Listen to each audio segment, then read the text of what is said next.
Rainbow Six Siege has a serious balancing problem, Exhibit A being the most recent shield nerf that is set for next season, Operation Collision Point, and in this video, we're going to be going over this exact problem. Now, over the years, Siege has become almost notorious for how bad they are at balancing. I mean, you could just take the ACOG situation, for example. I made countless videos about it when it was a little bit more relevant, but I mean, they originally took the attachment out of the game entirely because everyone knew it was just too powerful. Then they added it back for nostalgia purposes, they wanted more people back on the game, and then they were surprised to see it was still too overpowered. And then they began to take the ACOG away from certain operators with extremely high pick rates, like Malusi, and then there's Wamai as well.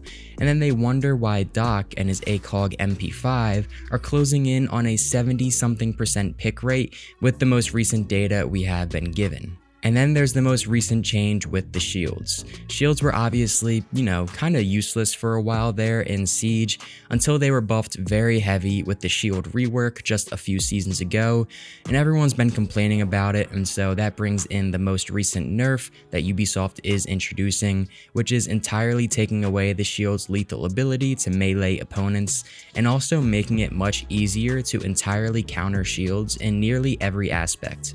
So now we can't act surprised when shields are underpicked this next season and Ubisoft has to buff them again down the line, and then the cycle continues and it's just vicious and never ending. I think a serious problem that Siege has is that they make too many operators weak. If there was less of a disparity in usefulness across all operators, I really don't think it would be a problem, or at least not as much of a problem as we see it today. Like, it doesn't take a top 10 champion in the world to tell you that Oryx is completely useful compared to someone like Legion or something like that. I mean, even a Copper could tell you that, you know what I mean? And what I'm trying to say is that Ubisoft falls down a paradox of metas, and those metas are created due to a shortage of viable operators or guns or whatever it may be. So when players decided they were sick of Ubisoft nerfing guns like Jaeger's 416C carbine back in the day, they moved on to abusing the 1.5 times scope, and then when the 1.5 times scope got taken away, they abused the ACOG meta, and so on. You know what I mean? And now, one thing I do want you guys to get away from this, I'm not the type of person who complains about every minor change in Siege. I'm also not the type of person who preaches that Ubisoft needs to stop nerfing strong operators and only stick to buffing the weak ones. I think it's totally situational, and I disagree with the people who think you need to only be buffing in this game. I think there are 100%, very reasonable times where you need to nerf operators. And exclusively buffing weak operators rather than nerfing strong ones would bring its own separate problems into the game that would probably be even worse than the current problems that we have.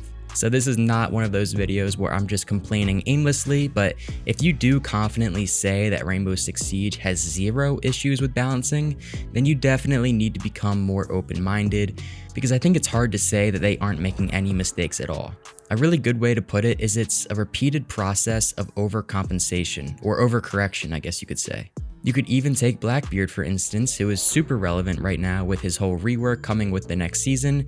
Even though it feels like lifetimes ago, Blackbeard was 100% the most overpowered operator in the game at one point. I know a lot of my viewers tend to be some newer Rainbow Six Siege players, and it's probably hard to believe, but trust me, he was that guy. All my OGs out there know. And do I agree that he needed to be nerfed when he was that overpowered? 100%, yes, you were crazy if you thought he didn't need to be nerfed. However, Ubisoft went on to nerf him so hard and then completely forgot about him and left him in the dust for years and years and years, to the point where he became one of the most irrelevant operators in the game. And that's where we pretty much have been with Blackbeard up until this season. So then they remastered Blackbeard to make him better, as they should. It was definitely the right move since he was so bad. And now there are tons of people who think Blackbeard has become way too powerful yet again and is going to be unstoppable. I don't want to say too much about that though, because it's way too early to tell. At the time of recording this, we're still looking at test servers. It's still like a week and a half, 2 weeks until the actual season comes out. But taking information from trusted Siege creators and sources, it does seem like he is trending in the direction of being an overpowered operator. which is honestly uncharacteristic, just kind of, going off the beaten path here for a second. The past few operators that Ubisoft has added to the game, we gotta give them their props, because they have been so balanced. I feel like Scopos and Deimos, really in particular, have just been so balanced coming into this game and haven't really needed any changes, so I want to give props to Ubisoft for that, but that's not the point of this video. I've also seen the argument that the non-lethal melee for shields has created a new issue with the constant knocking down of opponents. I don't even know how to explain this, so I'm just showing some hilarious videos that I've seen of this.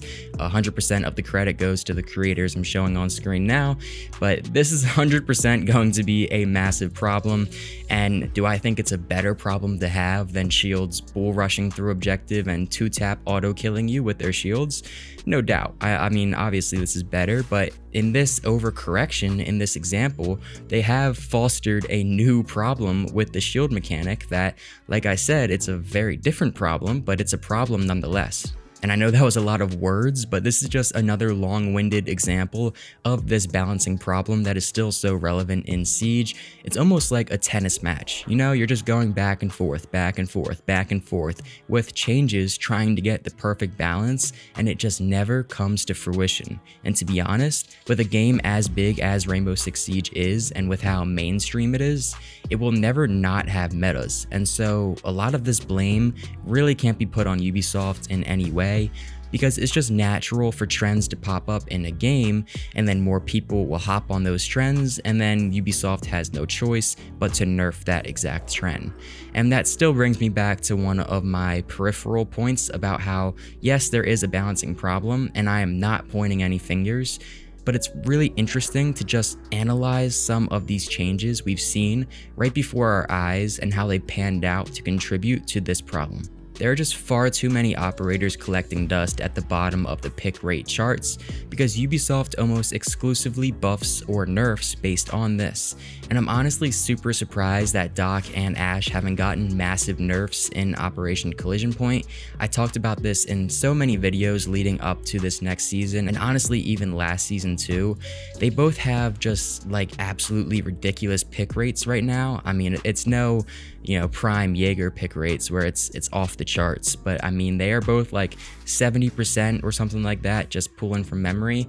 And normally with the Ubisoft typical formula, you would think they would nerf them into the ground to the point where no one would play them for 2 seasons until they're forced to buff them again, and then they have to nerf them, and so on and so on and so on. So I feel like you guys probably get my point by now, so I'll leave it at that. But hey, maybe the fact that they aren't nerfing these 2 really high pick rate operators is a sign that they're heading in the right direction. Or maybe not, I have no idea what I'm talking about, but I do really want to hear your guys' opinions on this down in the comments. Do you think Rainbow Six Siege has a balancing problem, or do you think they're doing a good job? And how do you think the changes introduced in the newest season, Operation Collision Point, contributes to this? Besides for that, thank you guys so much for watching. I appreciate all the support, and I'll see you all in the next one. Peace.